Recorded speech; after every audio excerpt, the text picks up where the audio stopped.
día de hoy voy a hacer la presentación de lo que corresponde a una revisión desarrollada en el marco de cómo poder mirar esta perspectiva del docente en lo que viene a ser el aprendizaje invertido o también conocido por algunos como el flip learning.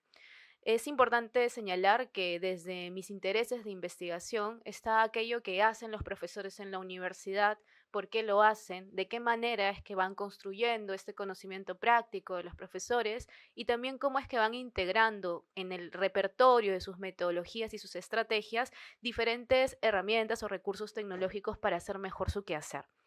Parte de ello es lo que me motivó a ir indagando mucho más respecto a un modelo, en este caso en particular, que justamente tiene la particularidad de integrar un hacer docente, un quehacer docente, con un uso estratégico de la tecnología. Y es por ello que voy a presentarlo básicamente en esta comunicación.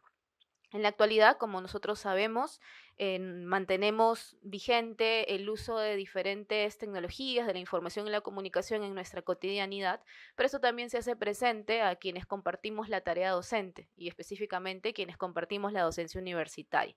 Hay también ciertos aspectos dentro del contexto, como por ejemplo ha sido la pandemia o una educación a distancia, que ha llevado a que los sistemas educativos y que en particular las universidades y estimulen a través de diferentes fondos y a través de diferentes prácticas este uso. Uno de estos procesos de enseñanza-aprendizaje mediado con tecnología es el aprendizaje invertido y lo que buscábamos con esta revisión evidentemente era recoger algunos aportes teóricos que se manejan dentro de las investigaciones y también de índole metodológico y a partir de eso poder profundizar mucho más en el campo del aprendizaje invertido en la universidad. Algunos conceptos claves que son importantes para poder conocer un poco más sobre qué es aquello que se estaba indagando, y es que este modelo, que no es tan reciente porque ya tiene algunos años, lo que propone es invertir las actividades que normalmente nosotros desarrollamos dentro de la clase. Es decir, nosotros podríamos estar en un aula, ya sea presencial, programar algunas tareas, algunas actividades, desarrollar algunos conceptos y luego dejarles algunas tareas para profundizar, en este caso para que los estudiantes lo hagan.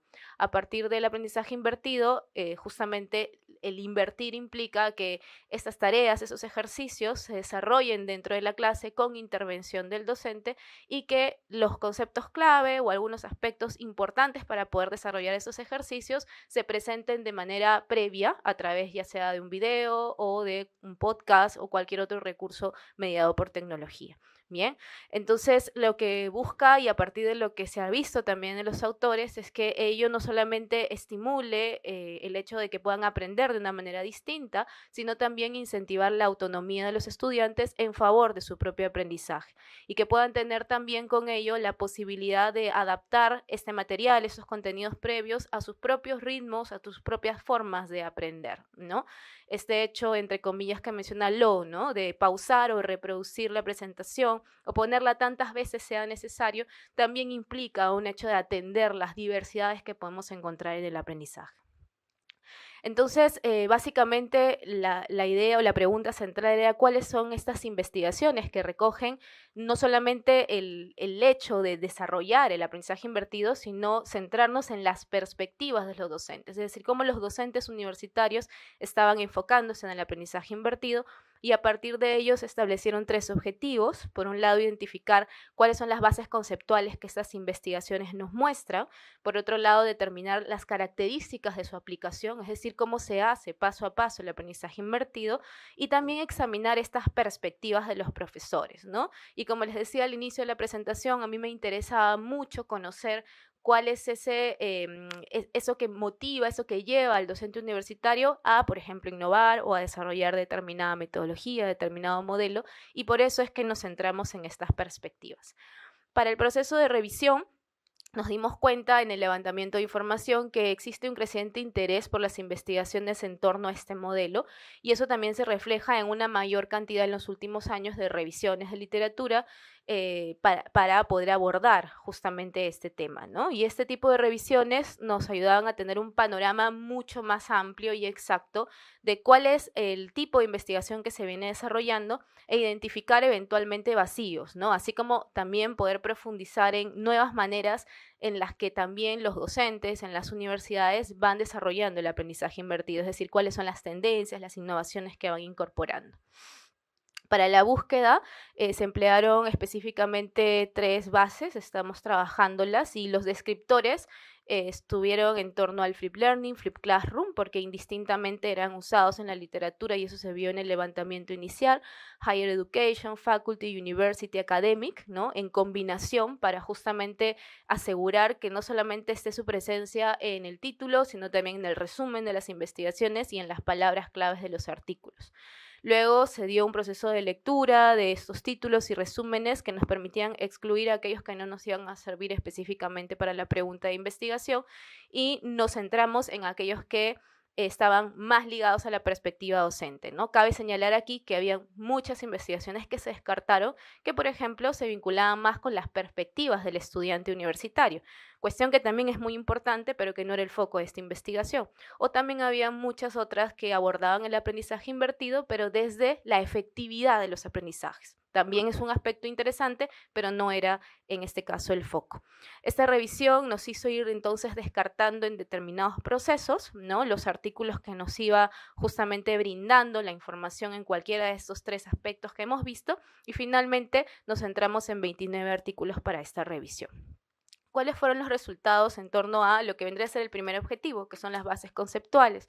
La mayoría de los artículos describe las características del aprendizaje invertido, sus principios y su aplicación, es decir, todos tienen como una lógica interna de poder desagregar estos elementos, y entre las definiciones más empleadas, ¿no? Están las de enfoque, enfoque pedagógico, enfoque de instrucción, enfoque educativo, enfoque de aprendizaje, enfoque mixto, entre otros, ¿no?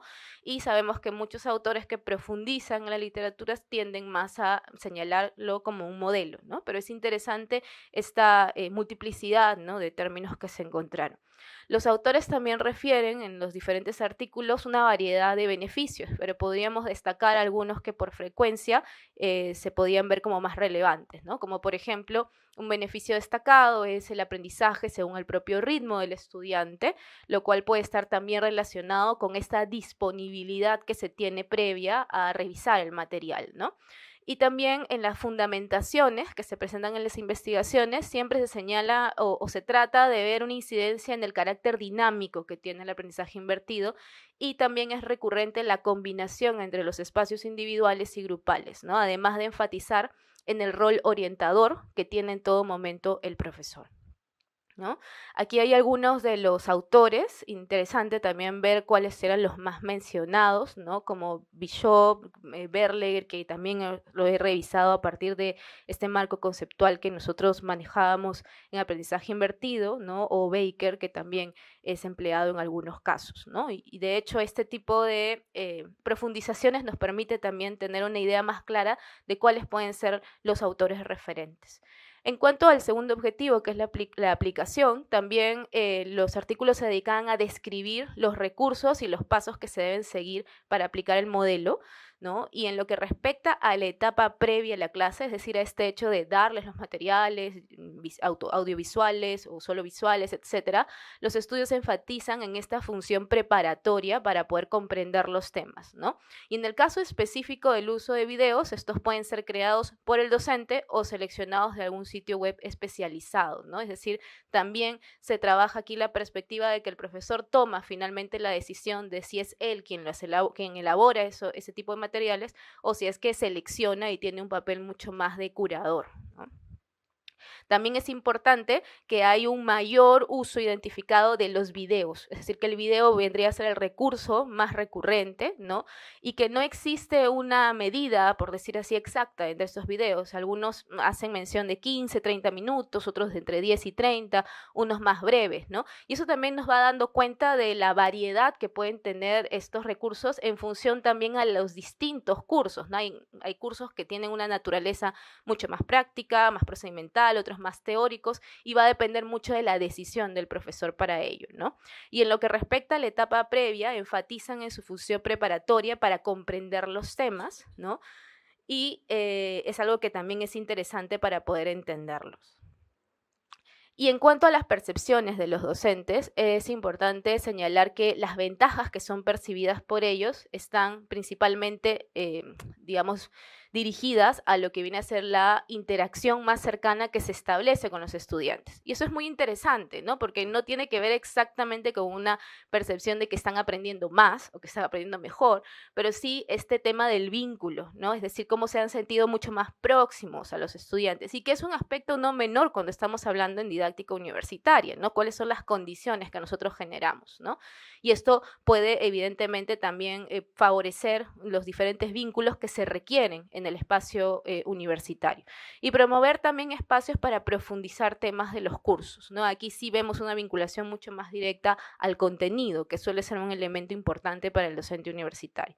Otra ventaja percibida por los docentes es la manera en que el aula invertida es capaz de incentivar este aprendizaje y la comprensión de los temas. Es decir, ellos señalan de que pueden sentirse un tanto más predispuestos, ¿no? Y pueden incentivarlos a que sigan aprendiendo, a que sigan profundizando en los temas. También mencionan algunas limitaciones que son importantes, de hecho, cuando nosotros queremos ya sea profundizar o aplicar el modelo. Por ejemplo, la carga de tiempo que implica para poder actualizar los contenidos, seleccionarlos o rediseñar las actividades. Y también algunos autores señalan que es indispensable el compromiso y la responsabilidad del estudiante. Y esto creo que es interesante porque también da cuenta de aquello que se debe considerar al momento de, por ejemplo, animarse a poder desarrollarla, ¿no? O también ver estudios que ven la perspectiva del estudiante, ¿no? Que se refleja finalmente en el cumplimiento de las actividades, ¿no? Específicamente en la etapa preparatoria, es decir, qué tanto van a ser capaces de revisar el material antes y no de llegar, quienes sabemos cómo a veces llegan nuestros estudiantes sin haber tenido una revisión previa.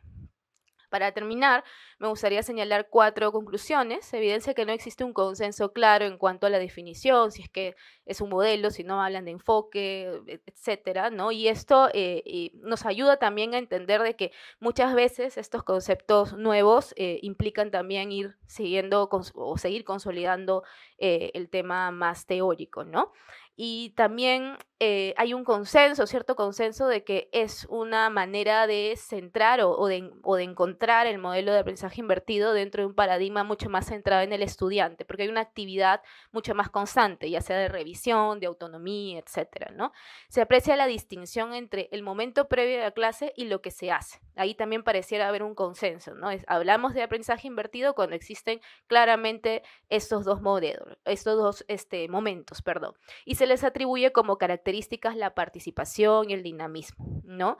No se evidencia, al menos en los estudios, que el docente necesariamente tenga que asumir un rol tradicional, sino más bien que tenga que preocuparse por otros elementos que construir, como por ejemplo los videos o la participación que genera, y sería necesario investigar sobre la experiencia de docente de manera más específica, ¿no? Es decir, por ejemplo, acompañarlo de diarios del docente o de formas en las que podamos observar cómo es que se da el momento de preparación y cómo también se puede esto unir a esta perspectiva del estudiante que mencionaba, pero de una manera mucho más armónica, ¿no? Es decir, por un lado ver el papel del docente y por otro lado también el rol que asume el estudiante en ese contexto en particular y en la manera de hacer aprendizaje invertido.